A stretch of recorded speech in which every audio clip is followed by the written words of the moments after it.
same way. So at lunchtime, you'll have Fireside and Legends half full, and you'll have Stonehenge half full. So by doing this, we think that now we can have Stonehenge full, more efficient, both breakfast and lunch. And try that out, see how it goes.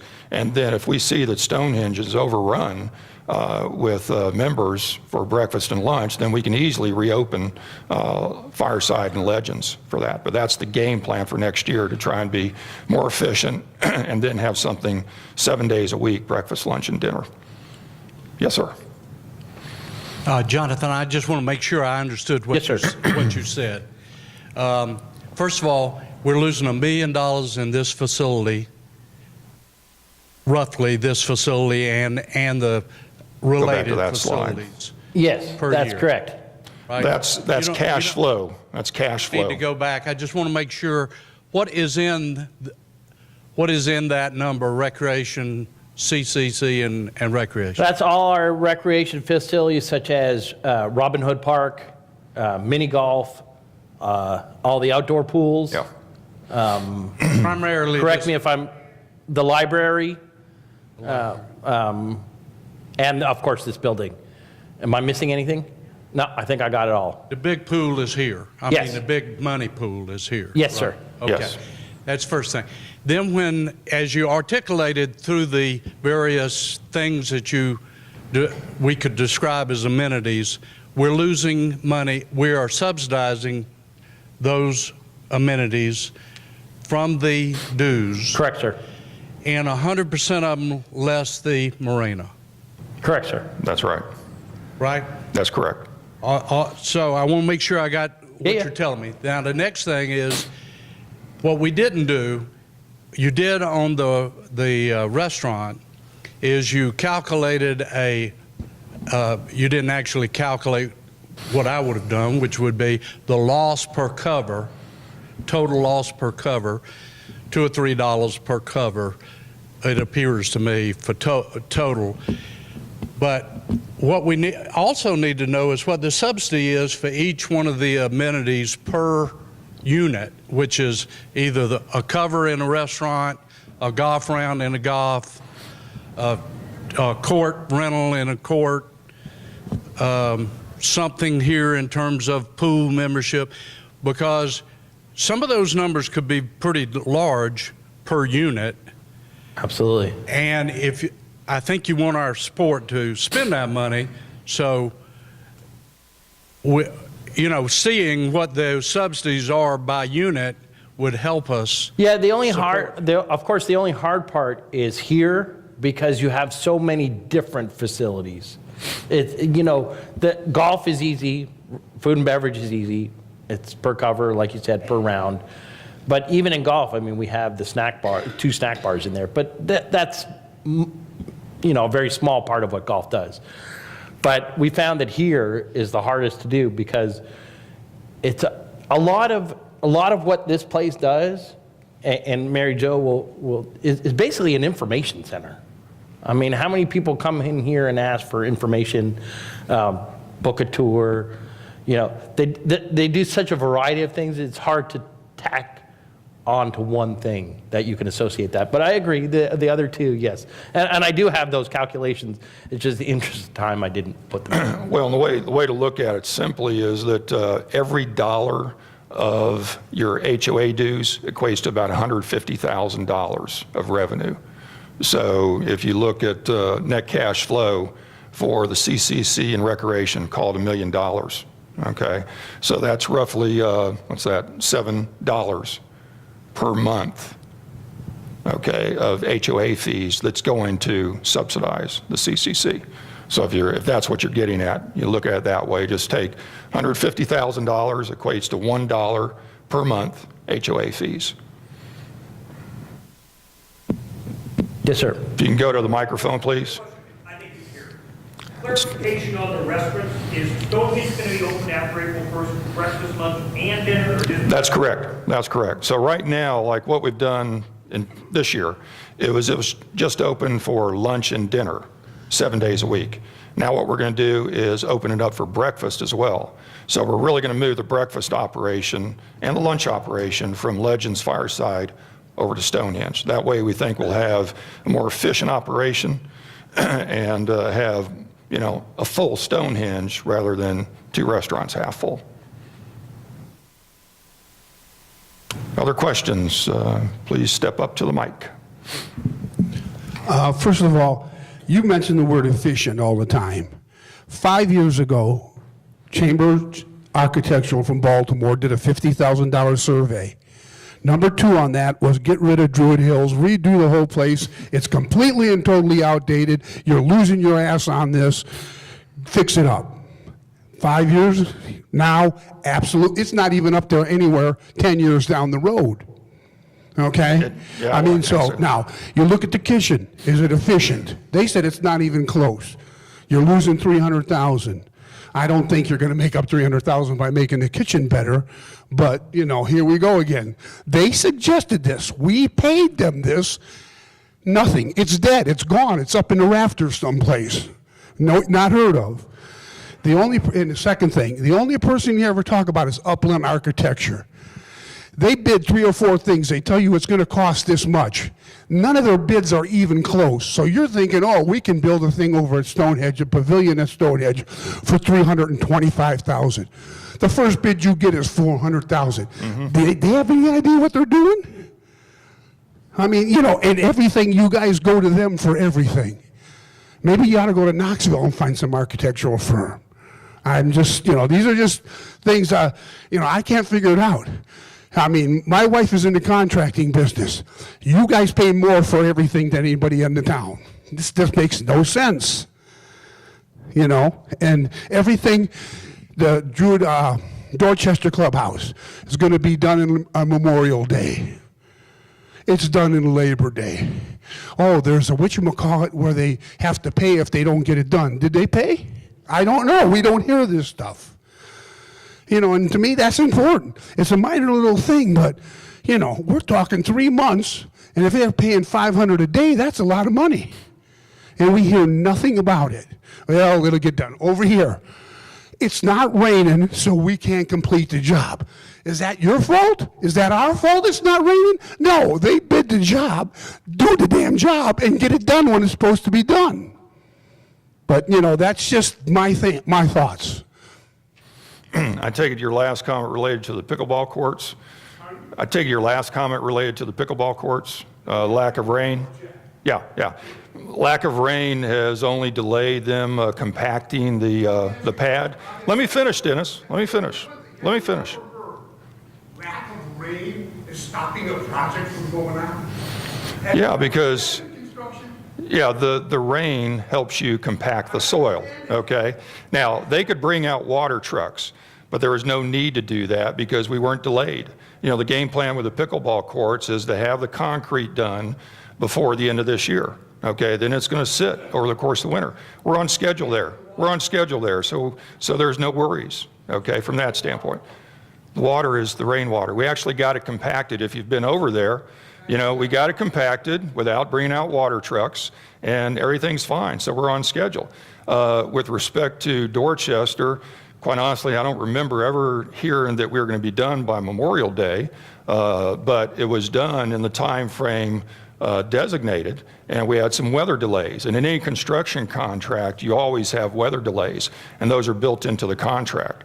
So again, that really came in on time based on the weather delays and what have you.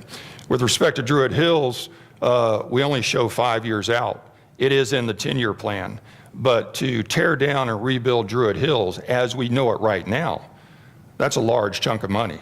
And that's something that we would not do until such time as we've got all this other debt paid off. So that's why it's actually out there. It's in the 10-year plan, but it's like in 21, 22, something like that, because of the debt service, okay? Now again, as we mentioned at the annual meeting, what we're thinking about now is, as opposed to redoing Druid Hills as you know it right now, okay, actually have our main restaurant right next door, right here, as part of this whole village center concept. Now the idea behind that is twofold. Number one, it's more in the center of the community, okay? Easier for everybody to get to. Number two, it'll add synergy to the whole village center concept, okay? Even if the village center never goes through, just the fact you have Village Green Mall, it adds synergy there because now you have a restaurant close to shopping, okay? So you got people going back and forth, okay? You have the bandstand there. Again, you have a large population coming together for the bandstand amphitheater. You got a restaurant close by, they go there before or after. Plus, it'll actually help support this operation whenever we do food and beverage here. Like last night, we had a newcomer reception. We've got to cook the food at Legends, truck it over here, very inefficient, and set it up and everything. Whereas if we have the restaurant right next door, so much easier. Just basically walk across the hallway and what have you. So if we do that, and that still remains to be seen, but if we do that, then Druid Hills doesn't need to be Druid Hills as you know it right now. It basically can become another Dorchester. Much smaller building, spent 1.6 on Dorchester, maybe we spend $2 million on New Druid Hills, because it will need to be a little bit larger. But even still, $2 million when you've got debt right now, that's not something we want to do right now. So that's the whole idea, but it's in the 10-year plan. We only go out 5 years because even the 5 years, it's preliminary, it's proposed. Every year we take a look at all the projects for the next year and say, okay, what makes sense now based on where we are financially, the market, et cetera. Other questions? And did I answer all your questions?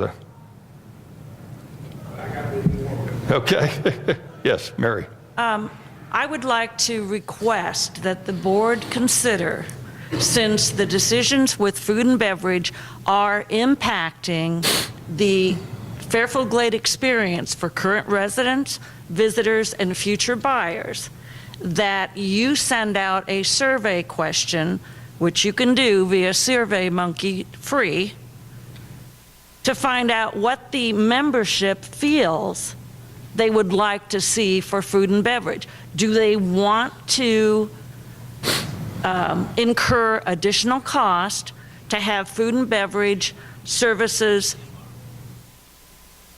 more expensively available? Or do they want efficiency? Because I've talked to a lot of people and efficiency is not the word that comes out of their mouth. They want the restaurants open. So I would ask that you talk to the membership and find out what they really think, because you are making decisions based on what you think that they think. You don't know. And I understand you're going back to the 2012 survey where food and beverage was a hot issue about what it cost. But this is 2016. Now, I'm not going back to the survey. I'm going back to real numbers. I don't What I care see about with real the numbers. community I'm here. talking about what the people are thinking about. Well, what you have to be careful of with those surveys, and I've had experience with these, and Jonathan probably has, club consultants. Like in the private club industry, you'll do surveys, and people will say, we want fine dining, we want fine dining. And then what you have is hardly anybody actually comes to the club to eat fine dining. So what they want and what they really actually do is totally different. So yeah, people will say, sure, we want to be open 7 days a week, because if one Monday a month, I just decide I want to go out to dinner, I want to have that restaurant open Monday night, but are they going to be there every Monday night? Are they going to be there every Tuesday? So that's where you have to be careful. You know, when there's no cost involved, I want it all. I want our restaurants to be open until 10 o'clock because I'm a late night eater. I want to go there at 9 p.m. You know, but does that make sense? So what we do is we look at the numbers, we look at what's going on. Monday and Tuesday are the slowest days of the week.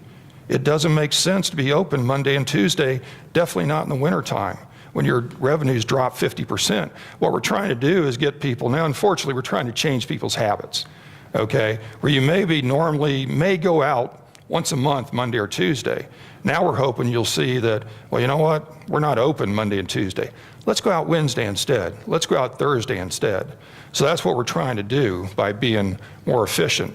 And it appears to be working, at least September and October. We didn't see a significant drop in revenues versus what we've seen the whole year, you know, in doing that. So we're looking at the numbers almost weekly to figure out what's going on with the membership. Again, I request that you consider posing the question whether the membership would agree to $1 or more added to their dues to keep the restaurants open. At least Fireside for soup and salad. That's not an onerous burden on personnel. I know what you have kitchen staff, you have to have some servers, but it is not like having a full service menu. So.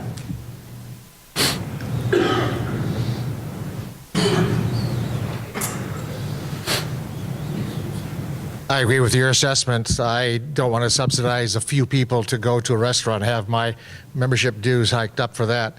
I think I agree with you. The numbers tell it all, and sometimes we have to do that. In relationship to numbers, we saw the CCC in terms of being close to $1 million. I mean, CCC and other facilities. Yes, sir. What Let's go kind back to that of slide, Jonathan. innovative things do you see in the future to get revenue coming into this place more to subsidize that deficit? Sorry. Well, I'll address that. There are a couple of things we've actually really been focusing on, and they might seem small in the general, but you have to look at it overall. One of the things is renting out the Arts and Crafts Center, or, sorry, the Innovative Learning Center, or has it changed names? In the classroom. For featured events such as birthday parties, et cetera, et cetera. The other thing Mary Jo's been focusing a lot is talking to small groups, and I call these, I don't know what the technical term for these are, but these sort of self-help, the department kumbaya meetings where you Team building. team building that, meetings. I never could get that one. Kumbaya. Hadn't heard that one before. Because we can handle smaller groups, we obviously cannot handle 1,000 people from a company, but definitely the thought of bringing in small convention type is something Mary Jo's been working on a lot, and that will definitely help. That's really in every there's been a sort of cycle of how this goes, and for the last sort of 5 years, the cycle has been for clubs to be able to attract that outside business. And how do you get that convention, that wedding banquet, that money maker, if you so to speak? And I will say Mary Jo's been working very hard on, and we've had some success with starting to get those groups. And that really, that helps. And At this point, any projects or any thrusts going on other than exploring? Well, yeah, I mean, we're actually more than exploring now. We're actually going through to different companies. And How important is this kind of cash cow in terms of what the board's doing in terms of being more efficient with the revenue being generated? well, if you look at, let's, Here, but I think your focus would be on some of the big revenue. yeah, golf. Yeah, golf is the big revenue stream from an amenity standpoint. If you look at this building, the real key for this building is rent. I mean, it's basically renting this space right here, okay? sorry. So let's say we've had one event here, one on the plateau, okay? I'm the president of the Rotary Club. We paid $1,000 to rent this facility for that day, okay? So let's take that 365 days a year. That's $365,000. The loss is $550,000, okay, right now. So even if you rented this facility every day of the year for $1,000, you're still not going to make up your loss here. This, again, is an amenity very similar to food and beverage. Now, as Jonathan said, Mary Jo is reaching out to companies in Knoxville to try and do these little mini conferences where we'd get rental income. The other thing about that, we also get food and beverage income, which would help because those are the type of food and beverage operations or events that you make money on. So you want to get more of those. So it helps twofold, this facility as well as food and beverage. Are you realistically going to have an event here every day of the year? No. I mean, we're not in a big banquet market. We're not in a big conference market, if you will. I mean, we're competing with Nashville. We're competing with Knoxville. But the goal is to try and get more of that so that over time we can continue to build that and hopefully reduce those losses. both on the food and beverage side as well as on this side. But you really have to look at this, again, it's an amenity. I mean, you know, where else could we have an event like this, okay, where we can set it up, we can control everything? Where else can the ladies club have 300 women at a luncheon? Where else can you do things like our newcomer reception and various events that we have here? So it adds value, you know, to the community by having a facility like this that we can use for so many different things. But again, no different with food and beverage and all amenities. We're trying to be as efficient as we can, try and bring in as much revenue as we can to try and reduce those losses. But realistically, you know, the HOA fees will always subsidize the amenities. And even the marinas look good right now, but a few years ago, we spent $300,000, I think, in each marina for new docks, okay? So those years, cash flow is negative. And if you look at over the last 5 years, you know, probably still made money, but it was pretty close to break even. So that's just the nature of this business, you know, and that's why it's a membership organization. And you think about any membership organization, your dues are really what takes care of everything. But trust me, there's a lot of that business, though, like the team building. When I was in the public accounting field, and those of you who are from up north can appreciate this, we had our team building session in Lake Charles, Illinois in February. I would much have rather been here, especially coming from South Florida, than Lake Charles, Illinois in February. We're also looking at some entertainment things, you know, try and get some acts out of Nashville to come here for events. You know, FGRS does things like that. So we're going to look at those for next year and see if we can, you know, draw some entertainment here that people would like to come and see, you know, what have you. So different things, but it's going to take time, you know, and realistically, you know, this building realistically is probably never going to break even. You know, it's just, again, if you had something going on 365 days a year, that'll help, but, you know, it's probably still not going to do it because obviously you have more costs when that happens too. But I have to caution you on, and you know, from the accountant side of me, and working in the clubs for as long as I have, do not look at each one individually. We're a community. We cannot operate with some of the other aspects of it. So when we look at certain things, yes, do subsidize certain areas, but without those areas, we're not much of a club. So, you know, when you look at, you have to look at the thing in totality, and that's why I Go back to that growth cycle slide. I think it's, yeah, it's down below that.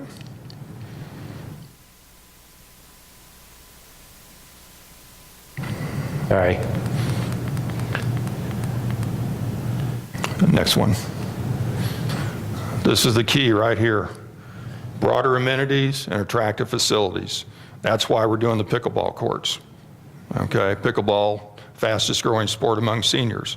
Also, you saw a slide before, cost cutting versus value creation. Value creation focuses on the future, not on the present.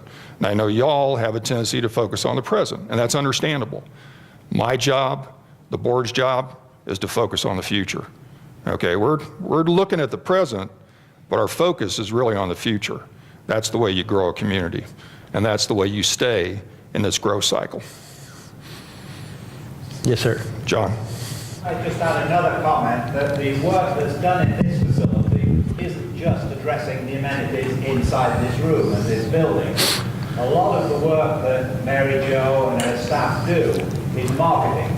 And it's taken me quite a while to understand what marketing is. But it's communicating, in my mind, it is communicating all these wonderful facilities that we have to people outside Fairfield Glade, in Illinois, Wisconsin, or whatever, and have them decide to buy homes in Fairfield Glade. And that, again, is addressing the future.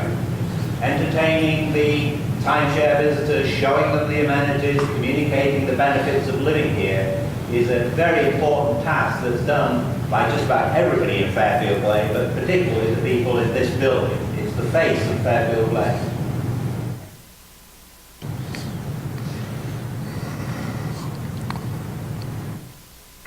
I didn't mean to stop the meeting. No, you just had to get from the back row to the microphone. What percentage of residents in the Glade are delinquent on their POA fees, and what do you do to collect them? Okay. Well, currently, there's 606 out of, Well, let's talk residents. Actually, there's only 8 homes. Oh, yes. That are past due. That's Okay, correct. so if you look at residents and homes, there's only 8 that are actually past due over a year. Okay, there's probably a few that are definitely past due, and so we've got a group of collections people in our member records, and they're constantly making phone calls, sending out letters. Once they go over 120 days past due, we lien their property. That way, if they sell it, we can get the money at that point in time, and so that's our main hammer, if you will, is that lien approach. Most of those 600 that he talks about that are total delinquencies, those are a lot of your empty lots, yeah. empty lots, and both B lots and C lots, and some A lots as well. Yeah, it's a mixed bag, through all those and what have you. And those people clearly, because they only own a lot, they have less investment in the community. So they're less likely to pay, if they've got other issues, medical issues and what have you. But yeah, we always have a very active collections department. Yeah. That I would not want to receive a call from one of these ladies. They're nice, though. They are. They do it with a smile. Yeah. Yeah, it's just- I don't want to. Yeah, I had noticed on the agenda for the future some improvements to Robin Hood Park. Correct. And I was wondering what is in store for that. Okay. Well, we got that $205,000 roughly from the state. So we're going to use that money to make improvements to Robin Hood Park. And that's not Robin Hood Park so much as you know it right now, but that land south of Robin Hood Park is currently owned by Wyndham. So Wyndham has always said that if we present to them a plan for a piece of land that they own, they would consider donating that land. Doesn't mean they will. It depends on their business, going on at that time. So what we hope to do, probably not next year, but probably then in 2018, is actually come up with a plan that will show an expansion of Robin Hood Park to include that property. And I think that's another maybe 4 acres, something like 4 or 5 acres, maybe more than that, such that kind of my vision there is that the parking will be kind of in the middle of that additional land, and then you have existing Robin Hood Park on one side, and you have new amenities related to Robin Hood Park on the other side, with a paved walking trail that connects all of Robin Hood Park going along the lake and what have you. So I would anticipate, I can't remember what year we have it in. Why don't you show that slide? But a lot of it's going to depend on how quick they are to TDOT to do improvements over there, because once they start working in that area, our parking area is going to go. So we're going to have to make provisions for a new parking area. Where do we have that, Jonathan? Right there, 20. Yeah, 2020. Yeah, and that was with the idea that Peavine Road would be completed by then, Right. and which is probably ambitious. But it may happen sooner, because again, if they take away our parking, we may need to do something sooner than that. Just to finish up, just to expand on that, the two things that sort of we're looking at right now is, like you said, the parking lot, but also updating the playground equipment. Yeah, that was one of my main concerns. Yes. Every time I go past there, I've seen what's been done with the other playgrounds, and it's nice, but it's a safety thing. I grew up in the city, and in front of the swings, there was always a protective barrier so people wouldn't walk into the swinging children. What I notice here is that there's such a short distance between the swings and the lake. And I was wondering if that's ever been a safety concern of putting some kind of a small barrier so that a toddler doesn't end up in the lake. Just something for a little more peace of mind when that's redesigned. Yeah, Oh, yeah. we were Yeah, sort of definitely. waiting until the TDOT finished what portion they were going to take, or what portion we were going to sell them. before we started expanding. Yeah, that, most likely that playground will not be in its current location. So that's why we're waiting on that. And we have had our safety manager look at that, and I think he's comfortable that we are safe in that area, both the equipment as well as the distance and things of that nature. But yeah, that's going to end up going away. Brand new playground system. We're just not sure exact location, but most likely not there. Thank you very much. Okay. Other questions? Yes, sir. Two more questions. You said there's roughly 600 delinquent accounts. 99% of those, because you said 8, are homes That's over a year old, I know. that are over a year Yeah, there old. may be That's some less than fair. that. So